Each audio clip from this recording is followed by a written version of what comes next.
los porcentajes indican que son de sexo masculino en su mayoría. Pero también existen niñas que realizan actos de bullying. Por lo general los varones, realizan bullying que es de tipo físico, o sea, se agarran se trenzan a golpes. En cambio las mujeres, el bullying es más de tipo relacional o indirecto, o sea, les gusta sembrar comentarios negativos,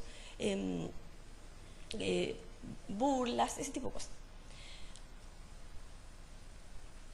Socialmente hablando, estos niños no son niños que sean populares, no se caracterizan, no son tampoco líderes negativos, pero sí presentan una mayor notoriedad que los niños que son víctimas.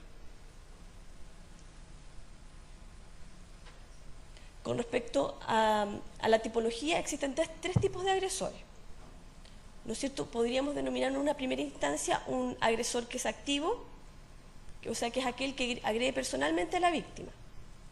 Después tenemos un agresor que es social indirecto, que es aquel, se puede decir, que trabaja tras bambalinas, que el que asusa a los demás, le envenena la mente a los demás para que se vayan en contra del compañero, para que hostiguen a otro. Y después tenemos un tercer agresor, que es el agresor pasivo, que son más que nada los seguidores o los secuaces de este agresor. O sea, estos son en el fondo los que ejecutan. Hay una cabeza detrás, ¿no es cierto? Y ellos son los que ejecutan.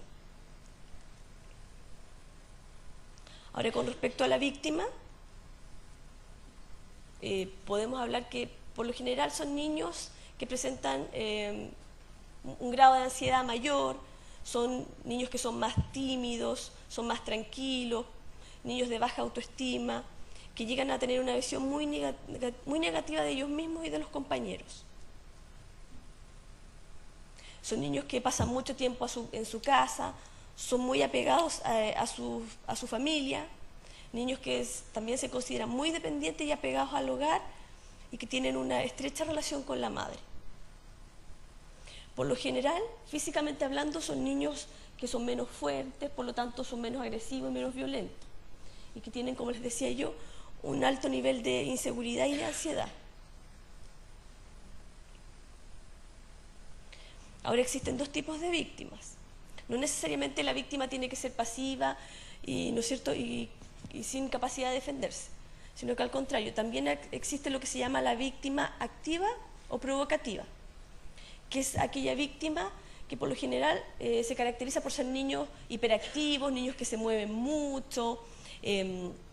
Entonces, ¿qué pasa? Por lo general, esta actitud de moverse mucho, de hiperactividad, provoca en los demás una especie de molestia. Es por eso que los profesores por lo general lo ven como niños, se puede decir, los niños problemas, y lo castigan y hacen comentarios de ellos, son sarcásticos con estos alumnos, y por lo general, ¿no es cierto?, ¿qué pasa? Que este alumno se pone agresivo, ¿ya?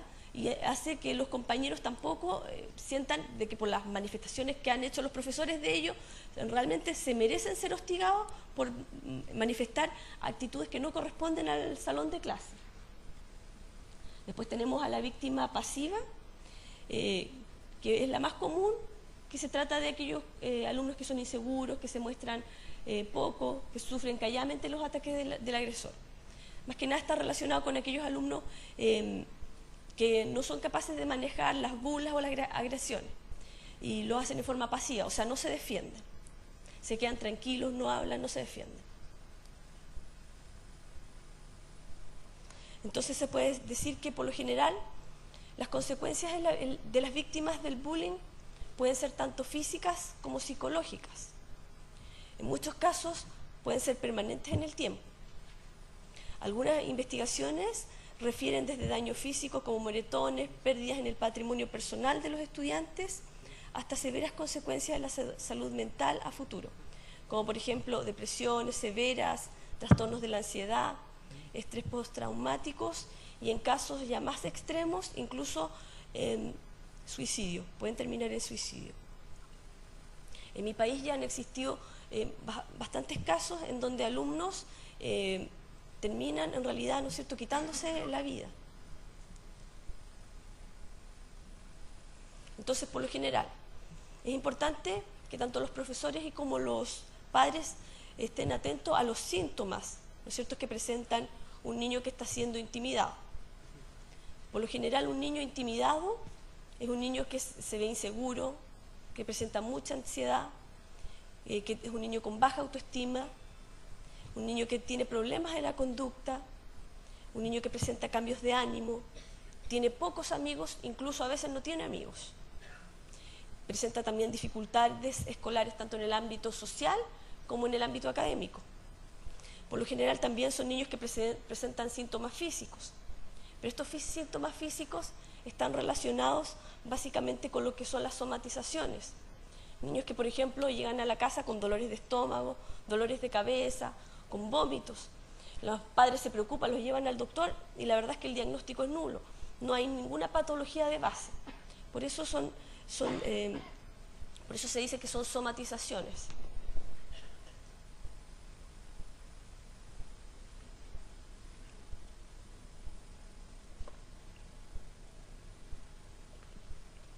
Ahora, con respecto se podría decir, ¿no es cierto?, al último personaje de esta triada, el espectador, son todas aquellas personas que conocen la situación de bullying, ya sea los profesores y los alumnos, y que a ellos se les provoca lo que se llama un término que es la disonancia moral o culpabilidad. Esto quiere decir de que todos están en conocimiento del bullying, pero sin embargo no hacen nada para, ¿no es cierto?, resolverlo. Saben que está mal, saben que la situación que se está vivenciando no es la mejor, que ética y moralmente no corresponde, pero sin embargo, a sabiendas de esto, no hacen absolutamente nada. ¿Por qué? Porque se produzca un fenómeno que les había comentado anteriormente, que es el fenómeno de la ley del silencio, que es un fenómeno en donde los compañeros son testigos de las acciones agresivas, pero no responden a la ayuda que pide el compañero agredido. ¿Por qué? Por lo general por miedo y porque piensan de que si van a ayudar o van a prestar, ¿no es cierto?, alguna clase de apoyo, ellos pueden ser los próximos agredidos. Por lo tanto, ¿no es cierto?, ¿qué sucede? No hay compromiso.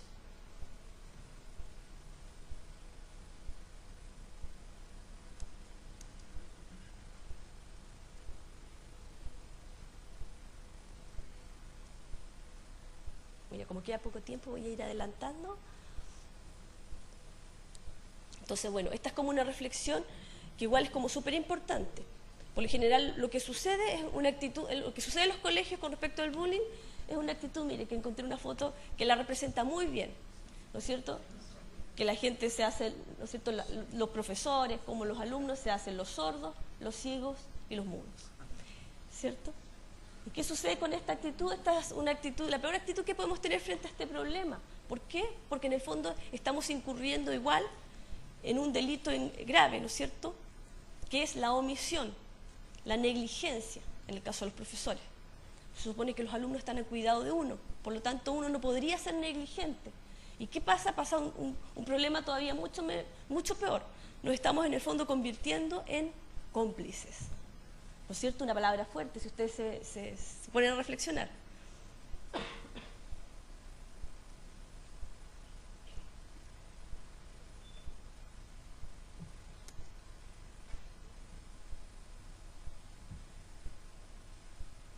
Bueno, existen también algunos mitos